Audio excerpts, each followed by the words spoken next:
Halo Bapak Ibu Guru hebat, jumpa lagi dengan saya Ana Maharita Tehupuring untuk berbagi bagaimana mendesain proses pembelajaran berbasis proyek.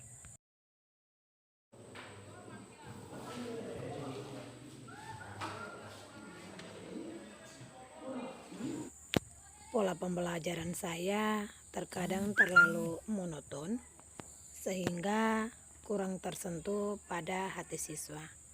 Sehingga saya sendiri mulai berusaha untuk dapat melakukan perubahan dalam proses pembelajaran.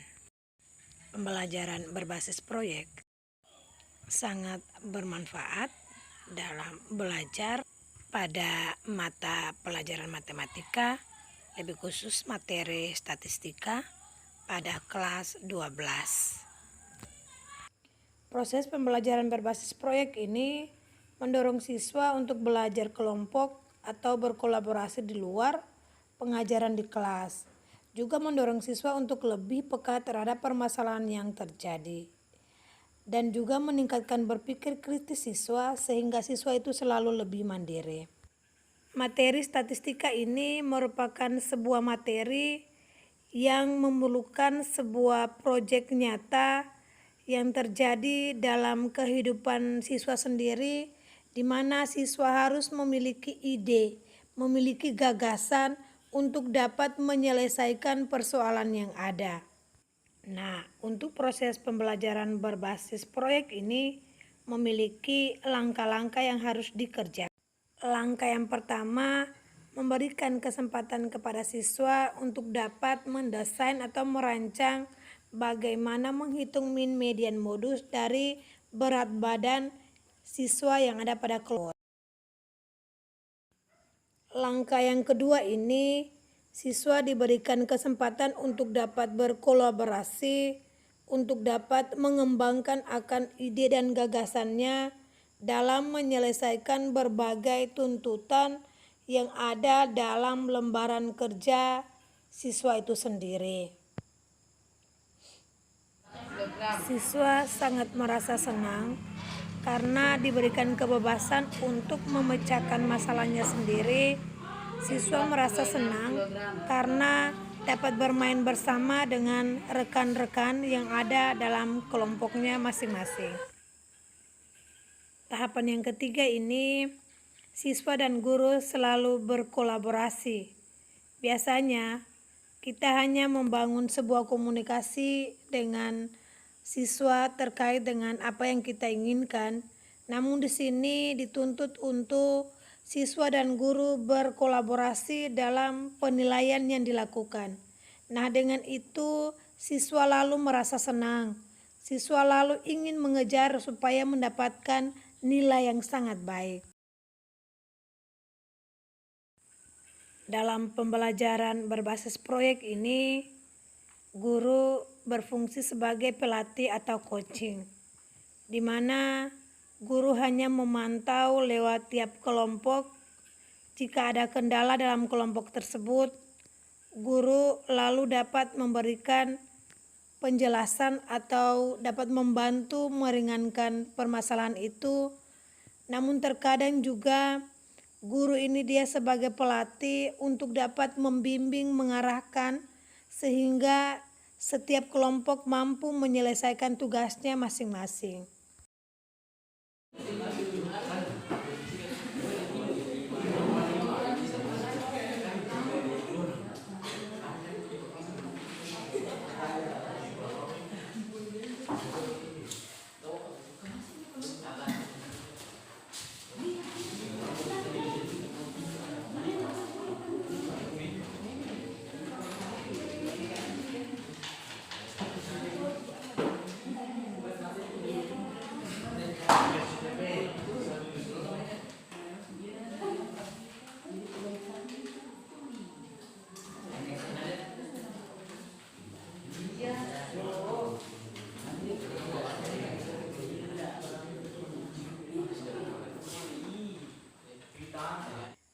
Ketika guru berfungsi sebagai pelatih atau coaching dan guru boleh berjalan mengelilingi kelompok, maka di situ guru sendiri dapat melihat akan seberapa besar kemampuan siswa dalam menyelesaikan setiap persoalan.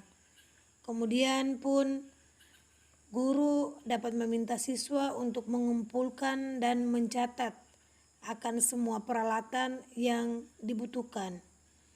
Ketika itu pun juga setiap guru dapat melakukan proses pembelajaran ini, namun untuk proses pembelajaran proyek ini terkadang juga biaya juga diperlukan.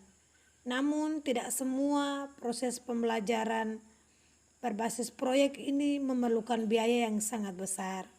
Untuk itu, selaku seorang guru harus memberikan tugas proyek yang memang benar-benar memiliki dan dimiliki dalam keadaan sekolah itu, sehingga setiap guru, setiap siswa pun dapat merasakan kepuasan dengan tidak membebani terhadap orang tua yang lebih besar daripada anggaran yang telah ditentukan.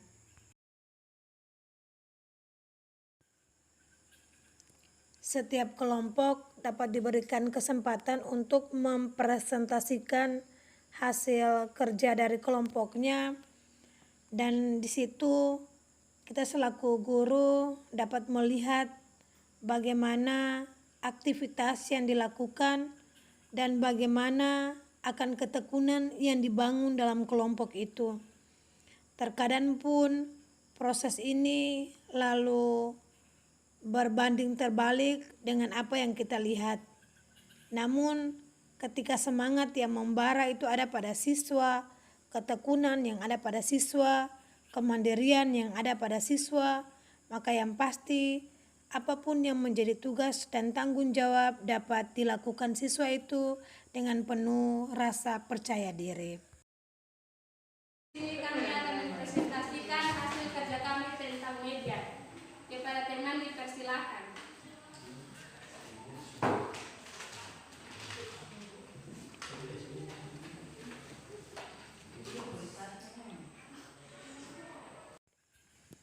Dalam mempresentasikan hasil kerjanya, siswa dalam kelompok itu telah diberikan tugas masing-masing, sehingga setiap aktivitas, setiap penjelasan, setiap tantangan yang dihadapi dalam kelompok bisa terjawab. Setelah selesai presentasi, kelompok lain dapat memberikan saran tanggapan. Jadi, dalam kelompok itu telah menentukan tugas dan tanggung jawab masing-masing, sehingga tanggung jawab itu, tugas itu dapat dilakukan sebaik mungkin. Lalu, apakah menurut kita sendiri selaku seorang pemula dalam melakukan proses mendesain pembelajaran berbasis proyek ini, apakah ada keaktifan yang muncul ketika proses pembelajaran ini jalan? Saya boleh katakan bahwa ya, ada keaktifan yang muncul. Refleksi dan evaluasi. Langkah ini merupakan tahap terakhir dalam proses pembelajaran berbasis proyek ini, dan langkah ini juga menuntun kita sebagai seorang guru agar dapat melakukannya. Sebab melakukan evaluasi dan refleksi ini merupakan suatu tanggung jawab yang harus kita lakukan, di mana ketika kita mengevaluasi akan apa yang telah kita sampaikan kepada siswa, apa yang siswa dapati, ini menjadi bagian untuk dapat diperbaiki dan untuk dapat menjadi bekal untuk dapat melangkah ke depan. Refleksi ini pun juga sangat bermanfaat khusus bagi guru sendiri, sehingga ia dapat mengaitkan, ia dapat merefleksikan apa yang harus dia rubah, apa yang harus dia tingkatkan. Nah, dari situlah kita selaku guru dapat mengoreksi diri kita pribadi dalam proses pembelajaran yang boleh kita sampaikan saat proses pembelajaran itu ada.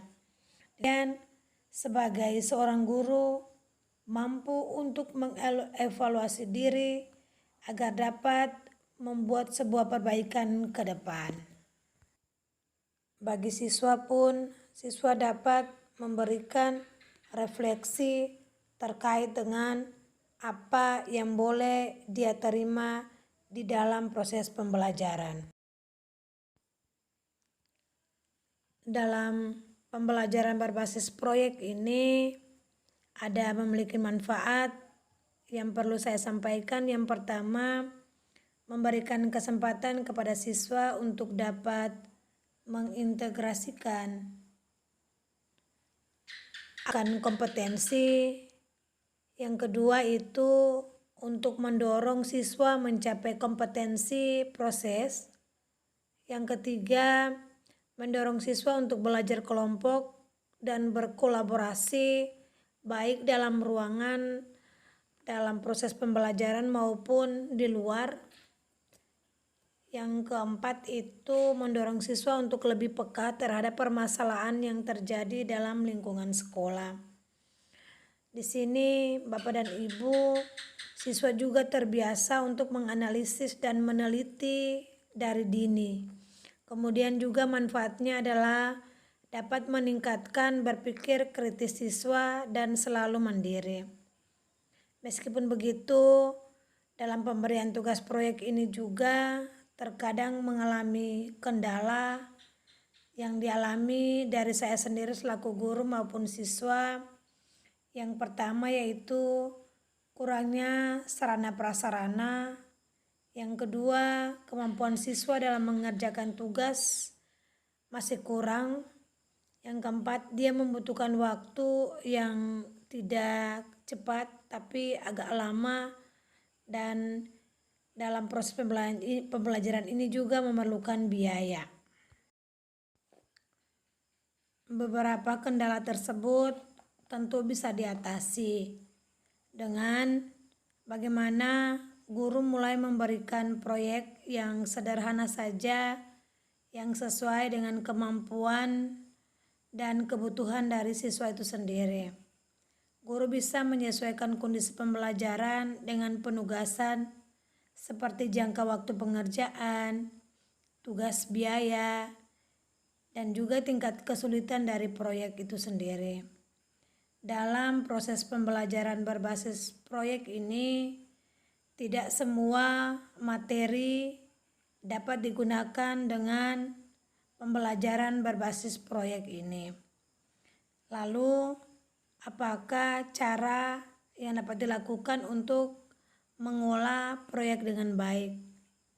Caranya itu adalah ditentukan oleh kelompok itu sendiri. Biasanya tugas proyek itu dilakukan secara kelompok.